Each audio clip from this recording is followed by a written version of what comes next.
And welcome back to coverage here at Grand Prix Philadelphia 2012. This is Return to Ravnica Limited. My name is Marshall Sutcliffe. I am in the booth. I am joined by Steve Sadin, and we have a very nice feature match here with Brian Kibler, Hall of Famer, two-time Pro Tour winner. You get a look at Brian there with his Star City Games gear, and he is all ready to go, and he is going to be playing.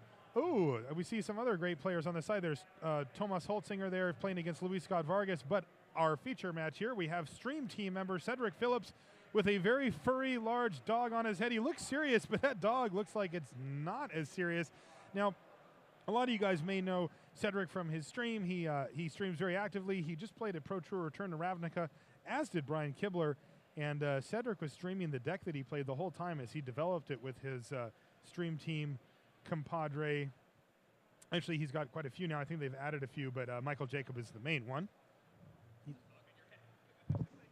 All right, so it looks like Cedric has mulliganed. Either that or he's just finishing his shuffles. I'm pretty sure. He is mulliganing. He did mulligan. All right, now you might notice that is not Steve Sadin. That is Ben yet, Schwartz, but Sadin's back. Sadin. Steve Sadin's coming back in right now, though. Hey, Steve. All right, so they're still shuffling. They are still shuffling, although it's the bad shuffling for Cedric. He's mulliganed. Oh. Yep. It looks like Kibler's kept. We got a great shot of Cedric wearing his floppy dog hat. I'm not sure if he was compelled to do that by some other force or if it's just a style choice, but there he is right there. All right, now we get a laugh out of Cedric. He looked really serious with his dog hat on a few minutes ago, which is pretty funny, but I think people odd combination. People are starting to tease him a little bit there. The stern gaze plus floppy dog hat. Yes. It was a bit of an odd combination. And Cedric's going to lead with a swamp. We see an Izzet Guildgate from Kibler and a forest for Cedric. What do we have here? A Nivix Guildmage for Kibler now. Has he gone pretty deep here? You know, you and I were talking, Steve, a little bit ago as you see a Dead Revelers Unleashed and a third color here for Cedric. But I don't know if Izzet is really a great deck for sealed from my experience so far. Generally no, but if you get the cards for it, then run what you brung, right? All right. Oh. So what he's going to do is he's going to attack with his Nivix Guildmage. He's going to play the Fairy. He's going to bounce the Guildmage and just replay it. So he just basically got a 3-mana 2/1 flyer out of the deal there. Fairy Imposter is a card that a lot of people just completely ignore, but Oh, if you have could get enough value. drops, if you just have enough 2-drops, then it's a 3-mana 2/1 flyer. It also saves things from like Stab Wound, Arrest, Yeah. Paralyzing Grasp, that kind of thing. I like that card quite a bit. We see a Sewer Shambler followed up by Cedric, although he does miss his land drop here. He's got his Jund mana base, the same configuration of colors that he played at the Pro Tour in Return to Ravnica. And it looks like Kibler says, I'll just attack with my Imposter. Doesn't want to trade his Guildmage off yet. He does hit his land drop, and he is going to play A Soulsworn Spirit. The Soulsworn Spirit is going to detain the 3/4 Dead Reveler on Cedric's side and provide another evasive threat. We see Kibler furiously shuffling his cards. He's known for this.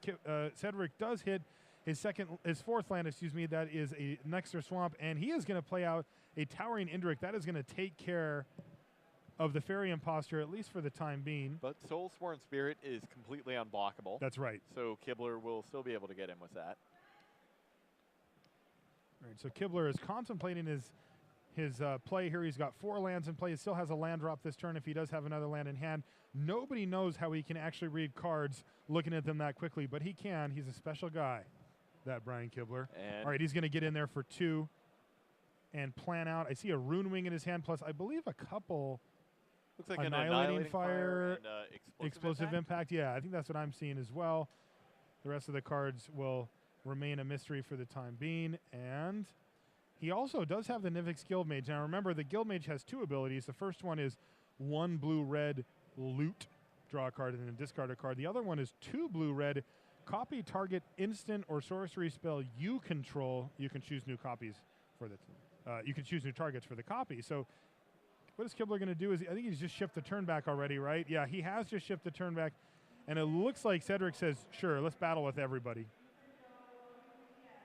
So he's crashing in for 7 Kibler damage just here. going to take it? I do believe he took it, actually. That would bring Kibler all the way down to 8.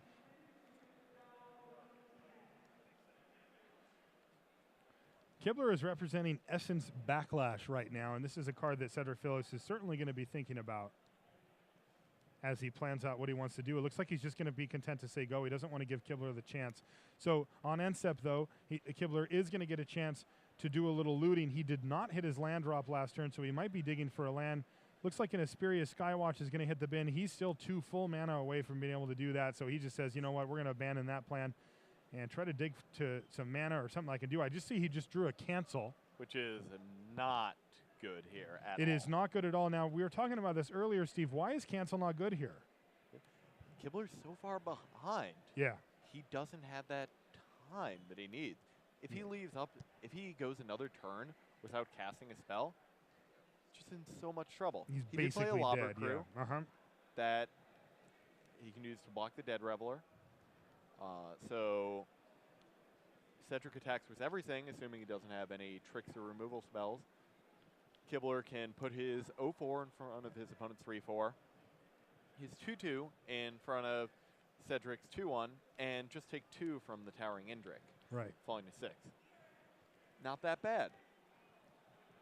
If Cedric doesn't have any other good follow-up plays, then suddenly the cancel can become live again. That's right.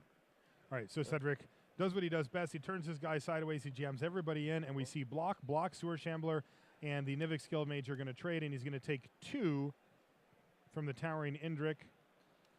Lobber Crew still alive, and we do see a follow-up play. It's a Street Spasm for 1, and it's going to completely wipe. No, it doesn't hit it doesn't hit flyers.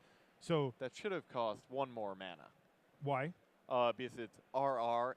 Oh, there we go. XX. You're right. Yeah. You're right. So they do make him pay it. So it's RRXX. So he pays red, and then 1 is what X ends up being. And it's going to wipe away the rest of Kibler's board except for the Fairy Imposter.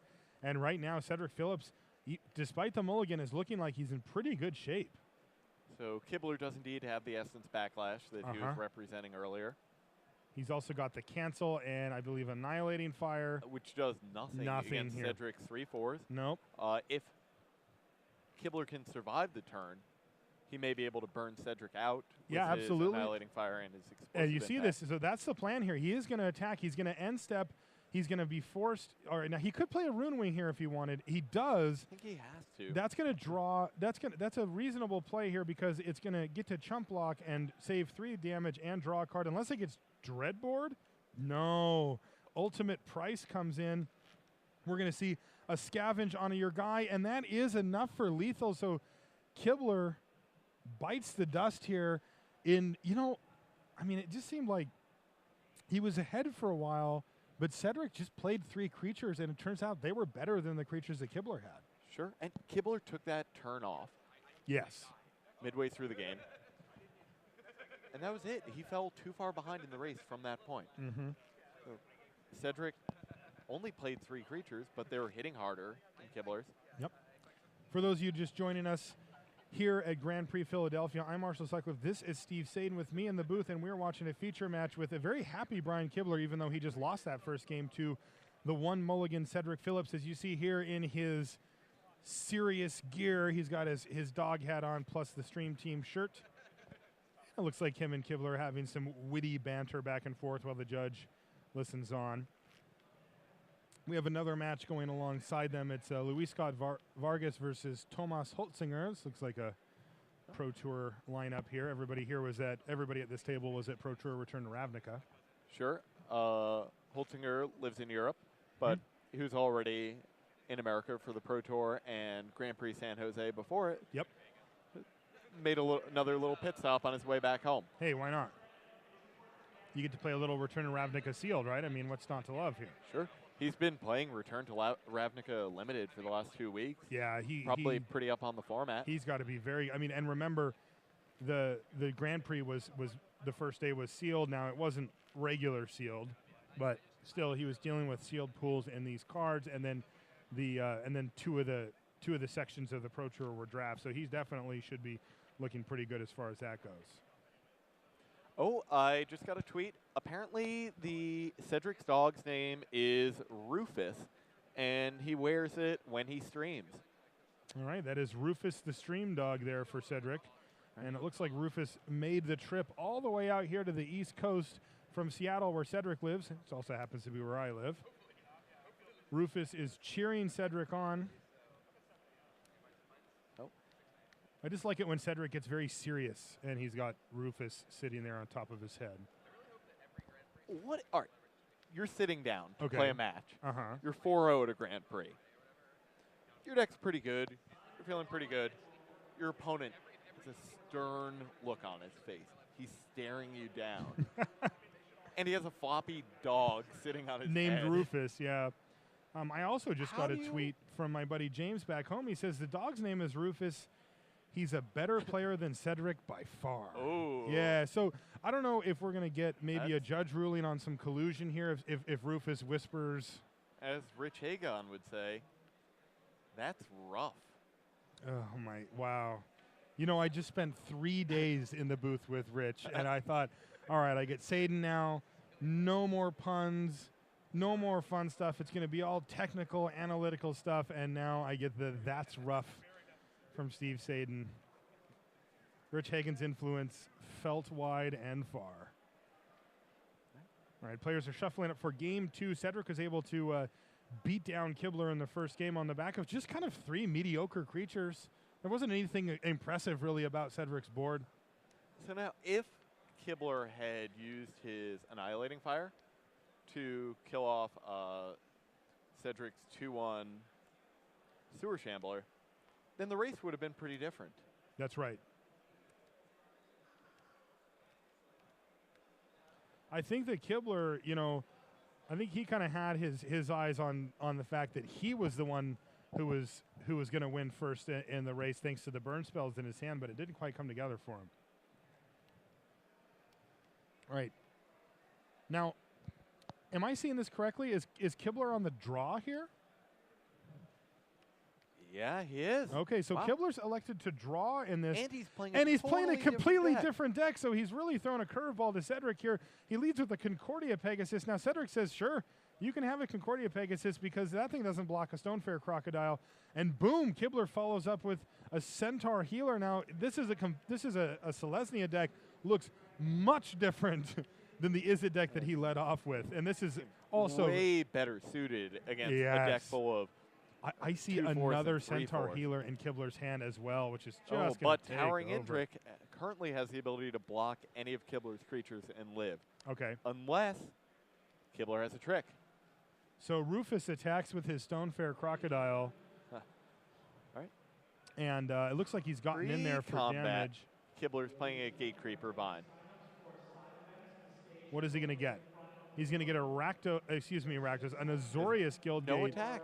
and play it, and he does not attack. There's no no So real attack to be had. He could he get in could for have 1 damage. And then just take 5 or chump block on the way so back. he didn't want to do it. Now, Oh. so Kibler has an opportunity to trade here. He takes it. I don't know what happened last time. I saw that the Stonefair Crocodile was tapped, but I don't see Kibler going down to 17. Well, he gained 3 life from the Centaur Healer.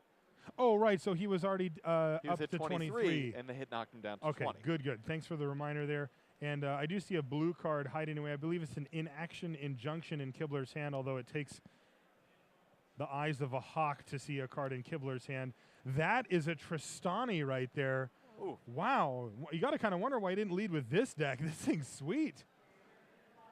Cedric Phillips is going to pick up and read Tristani. He wants to make sure that he knows exactly what she does. Steve, can you give us a quick update on what So- she does? Green, green, white, white, 2/5.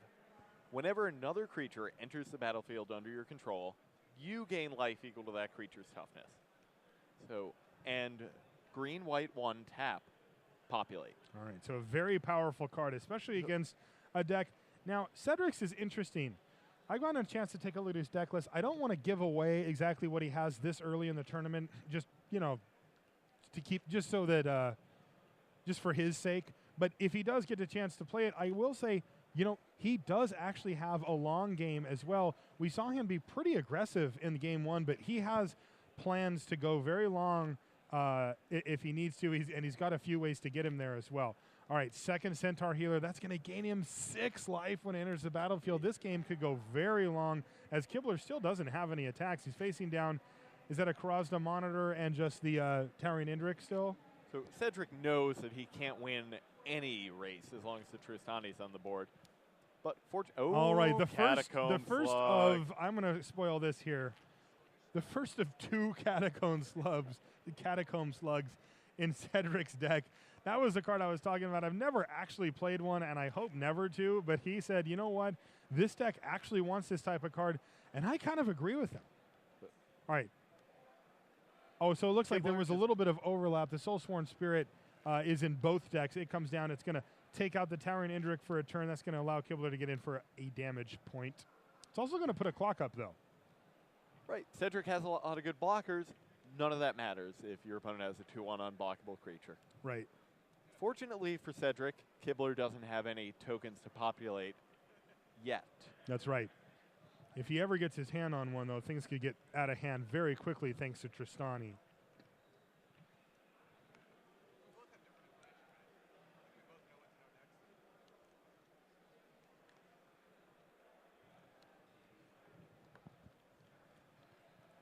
So Cedric, you know, if you've never seen a Catacomb Slug, it does nothing. It's a 2/6. And Sewer Shambler, a lot less impressive this game than it was last game. That's right. Looks like Kibler's drawn a Plains here, and he's going to keep on continuing to develop his mana base. But right now, this whole entire game revolves around one card, Soulsworn Spirit. It's the only thing that is really doing anything currently on the board, because even Kibler's pretty well-developed creature board can't get in except for that one currently. Tristani's going to keep Kibler very alive. It looks like he's got his own Indrik, so this is going nowhere fast as far as actual, you know, racing combat battles go. That is not even the order of the day. It's going to be evasion in the form of really unblockability, because they both have a 2/4, you know, giant spider in the guise of a Towering Indrik. And it's going to come down to power level here. Who can put up something huge that can break this stalemate, or if Kibler can get something to start populating? So if neither player draws anything of note, then Kibler's going to win on his 2/1 unblockable creature. If Kibler draws a token to populate with, he's probably going to be able to just win the game outright with that, unless Cedric has great response. That's right. Oh. Ooh, Deathrite Shaman. That's a spicy little rare there for Cedric. That is also a card that saw a lot of play at Pro Tour Return to Ravnica. So at the very least, Cedric's going to be able to buy a little bit of extra time by gaining life with it. Yep. Right now there's a Stonefair Crocodile in the graveyard. There's also a Centaur Healer, so that represents potentially 4 life gain for Cedric. He's taking 2 points a turn. He's gaining 2 points a turn. Yeah, for at least a few turns here. So things are very stable for both players. It doesn't look like anybody has a way to get in. I know that Cedric has at least one card in his deck that can change that drastically, but he doesn't seem to have it at this time. Soulsworn Spirit battles once again for Kibler. It's going to knock Cedric down to 12, but again, he's at a virtual 16. What was that? That's a Centaur's Herald. It's currently off camera. All right, so it's slightly off camera, Centaur's Herald. All right, he's going to hold it up and see, because right now I think we might see a party. No, that looks like 5 mana, 6 mana. All right, explosive impact he's on going to Tristani in response. impact Tristani in response. So that's going to mean, not that he had the mana to do it all anyway, but that, you know, we're only going to see one Centaur, and this board remains completely at parity. They're just sitting there staring at each other. Basically, there's going to be a little bit of life gain. And by the way, that explosive impact, a little more food for Deathrite Shaman as well. So that's now 6 life that Cedric kind of has in the bank.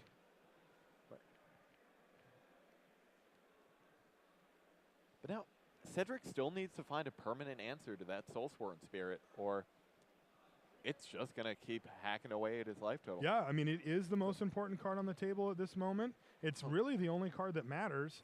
Tristani certainly does long term, and it looks like Cedric says, sure, I'll play a Rakdos. Tristani's dead. Oh, yeah, Tristani's dead as well. But she's already done her work, considering the fact that Kibler is sitting at 31, and Cedric has a lot of work to do to actually battle down. End step, he's going to make a Centaur. They'll get a token for him in a second there. I don't like it. People use dice, but Rufus making a appearance. It looks like Rufus wants to get a little camera time in there. He's developing his brand after all. Oh. I haven't gotten word on if Rufus is actually a member of the stream team or if he just appears on stream sometime. It's a distinction.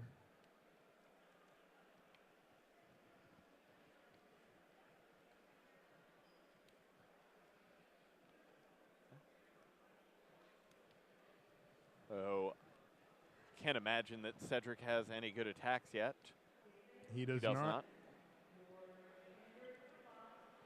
So who's going to be the first one to find something to really punch through? Kibler has the luxury of having the one creature that can actually get through this board lock. But Cedric's able to buy a lot of time with his Deathrite Shaman. That's right. So so what we're really waiting on is somebody to make a big splashy play, something that can really punish the other player. There it is. That's what I was waiting for. Collective Blessing comes down for Cedric Phillips. This is a huge play. This will break the lock wide open, and it's going to give Cedric attacks if he wants them. He has to be careful that he doesn't die to the swing back, but goodness, this is going to be a ton. He can even activate his Key Rune. It's going to be, what, a 6/4 first strike. Even the Deathrite Shaman is hitting huge at a 4/5. So what we're seeing here is Collective Blessing is going to give every single one of Cedric's creatures +3/+3. Yeah. So now Cedric trying to figure out what good attacks he has. He's currently got his finger on his Kruzda Monitor, which is a 6/6 trampler now. So this is now if Catacomb Slug was this, I would play it quite happily. 5/9. Yeah, with a lot of flavor text, sure. But does Cedric just pass the turn? He might have. You should assume. At least I assume that he's going to attack with something here, right? I mean, like, he doesn't need to leave up every single creature he has on blocks, and he can start chipping away at Kibler's advantage here. I don't know that an all-out attack is correct. I haven't done the math. That's exactly what Cedric is doing right now, though. I think even if Cedric attacks with everything, Kibler doesn't have a lethal attack back unless he has a trick of his own. Oh, is that right? Yeah. So Kibler has 3, 5, 6, 7, 8, 9, 10, 11, 12. You're right. It's only 12 damage. He doesn't have any key runes hiding or anything like that. So that is a consideration. And right now, let's take a look at what Cedric has. If he activates that key rune, looks like Tristani's Judgment. In fact, now, was that on end step? So Cedric did just pass a turn back then? Yeah. Okay, because if Cedric would have moved in there, he could have been punished very, very hard and actually given Kibler lethals. But he decides that there's no attacks, and goodness, that Soulsworn Spirit is just doing work. Boom, Axebane Stag. Which is about on par with most of Cedric's creatures That's at this right. point. And interestingly, it looks like Cedric has used the black ability on his Deathrite Shaman to exile Tristani's Judgment and bring Kibler down to 29. So he's gradually edging him down. Brian Kibler giving Cedric Phillips the Axebane challenge here. Can he pass it? Cedric has so much power on the board.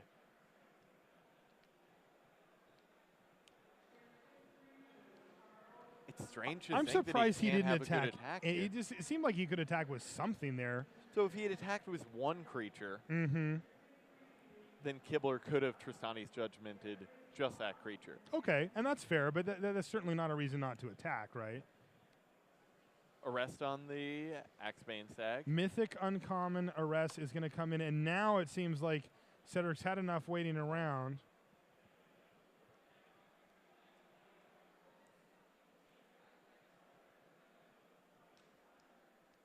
Cedric's really, really, really good at this part of the game, by the way, figuring out what the plan is and how the attacks go.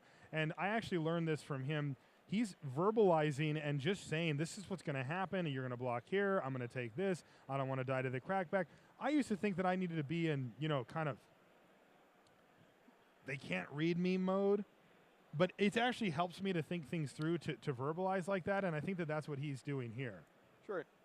Kibler's going to figure things out anyway. That's right. It's not like he's giving away some huge edge to someone. So right now, Cedric has 25 power on board if you count the key rune.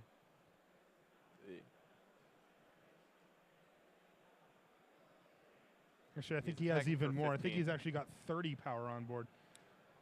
No, the Karasa monitor got removed from the game. Ah, right. It's That is an exile. sort of sticking into the yeah, play so zone, right? 25 power here. Not all of it's coming in, though. Is everything blocking the Towering Indrik? So all of those creatures, 2 centaurs, plus another centaur, plus a Towering Indrik, are all blocking Towering Indrik. So even though Cedric's Towering Indrik has 5 power, it's only going to be able to kill one of Kibler's creatures. Mm-hmm.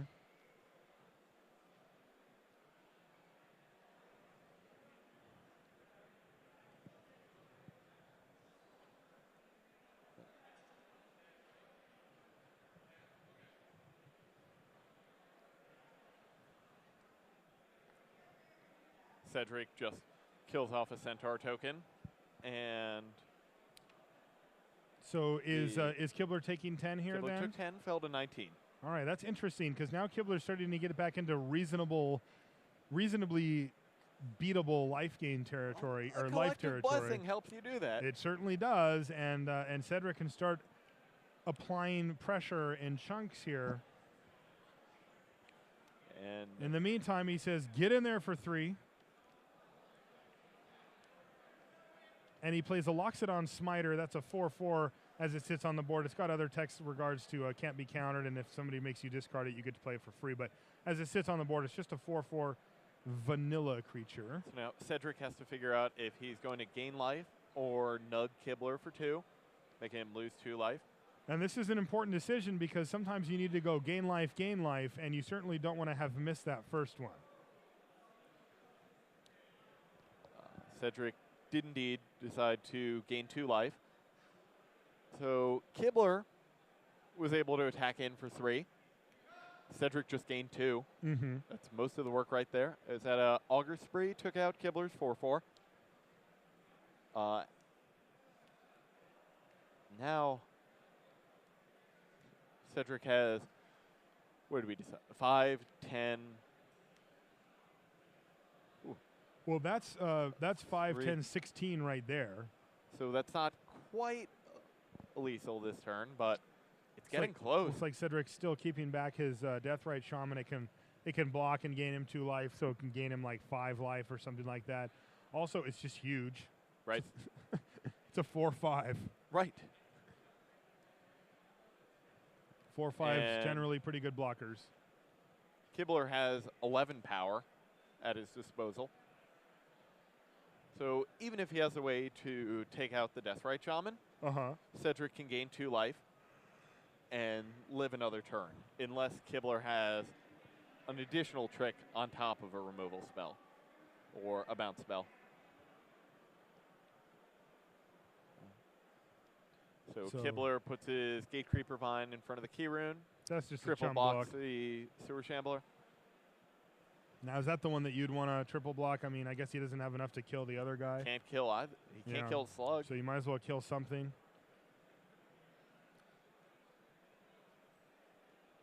So he takes out another token, so he's whittled down Kibler so that he doesn't have any more populate targets.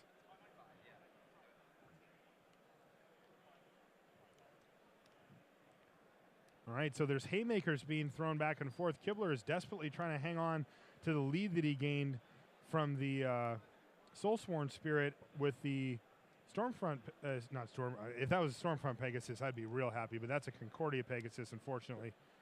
And he's just trying to figure out if he can actually race the massive army that Cedric has. Cedric doesn't have that many creatures. He's got 3 left. 1 card in hand, I believe. Power, but spread across 3 creatures, Kibler can buy himself quite a bit of time. Yeah. Also, we do see an Azorius Key Rune and a Transguild Promenade over on Kibler's side. That could be Cyclonic Rift. It could be Supreme Verdict. There's a few different things that he could have that are blue. Right. We don't know if these are in his deck or not. Yeah, but I actually don't know at all. representing these possibilities. These are just things that Cedric might be thinking about. It could also just be like value cards like Hussar Patrol, you have Sky Knight, that kind of thing. maybe an Azorius Charm. There's a lot that those things can represent. And we've already seen a blue spell from Kibler. What did we see? The Soulsworn Spirit? The Soulsworn yeah, Spirit is in play. So Yeah. that might be most of his splash if his mana's easy enough. Sure. Soulsworn Spirit's certainly done a lot of work already.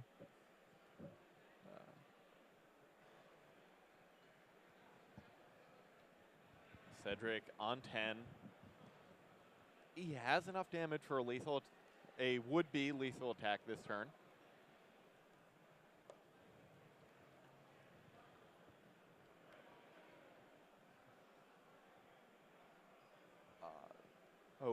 Cedric can also scavenge his Sewer Shambler and leave the Deathrite Shaman back, and it's still lethal. Because he would get in for 12 damage with his other 2 attackers, and he could use the black ability on Deathrite Shaman to cause finish Kibler him to off. lose the final 2 points of life. Now, and he does have a target for it, right? He's got like that explosive He still impact has is the still explosive hanging in there. impact. Okay.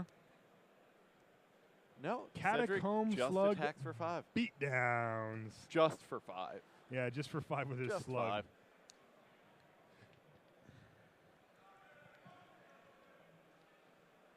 Kibler takes it, falls to 9.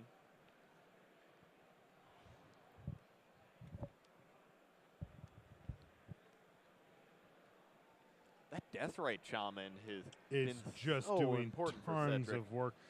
I underrated that card when I first saw it by quite a bit. It just seems to do this every game it's in. It just does so much. I thought that it was I thought it was bad because it was a 1-drop that didn't really affect the board for a while. And what I realized later is it's more like a 5-drop that only costs 1.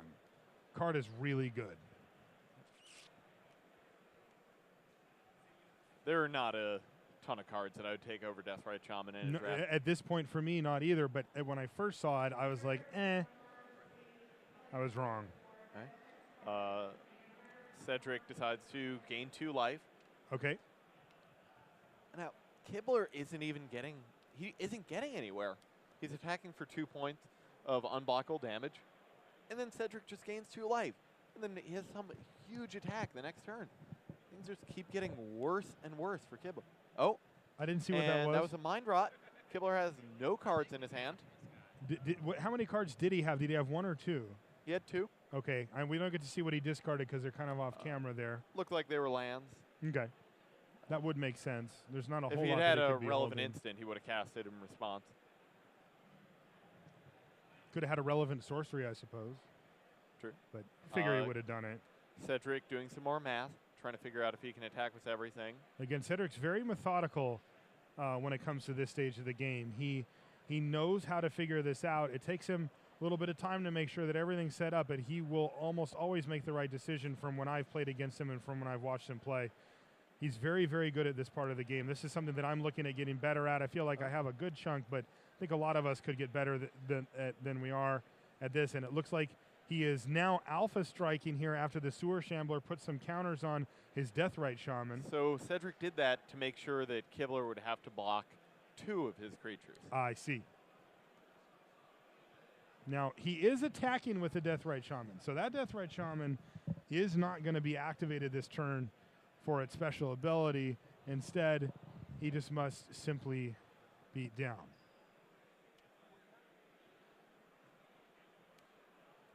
So Kibler does, in fact, block. He goes down to 4. He can get Cedric back down to 8 or even down to 5. But that means one of those promenades would have to make an explosive impact to make that plan work. I don't think that's happening in this version of Kibler's deck. That said, So I have even if he no has idea. something like a Supreme Verdict, that's not going to matter because Cedric could just activate his key rune and attack for lethal. That's right. It looks like Kibler is going to fall this match. He does have the 1 solitary card in hand. So I think if it were an explosive impact, he would have attacked and played it by now. Now, if you had a way to get rid of that arrest, that's also lethal. That would be lethal. He would have to have top decked it, though. Not that many ways to get rid of an arrest here. Sundering Growth is one of them.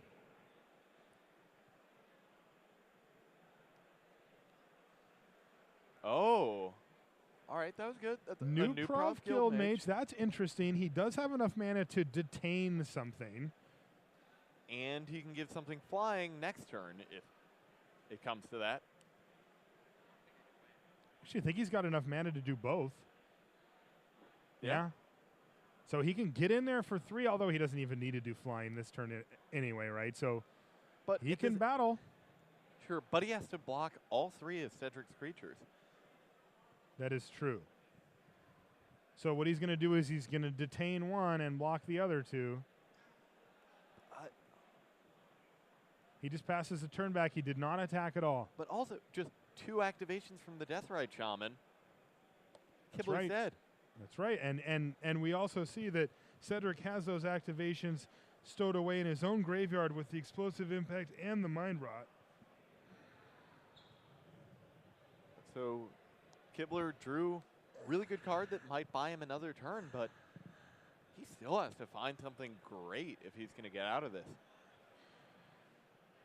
New Prov Guildmage is quite good at detaining attackers and blockers, but far less good at taking care of activated abilities because they do get that window every turn to use them. You do make them use them at a certain time, but they do get that window, so. All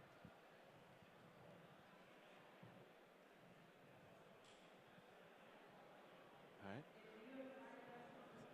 Now, Cedric declared his attack step. Kibler trying to figure out who to detain. Ah, the slug. Obviously the slug, it's his best creature. All right, so now this gives Cedric a window to activate his key rune. Interestingly, you know, depending on how Cedric worded this, he could have Kibler could have enticed him to skip past being able to activate his key rune. Looks like Ultimate Price is going to take out a creature. He's attacking with both. They're both going to chump block. So Kibler does stay alive a turn, but he needs to draw something really good, and he draws Rootborn Defenses, which isn't it. Extends the hand, and concedes to Rufus and Cedric. Cedric 5-0. Only needs to win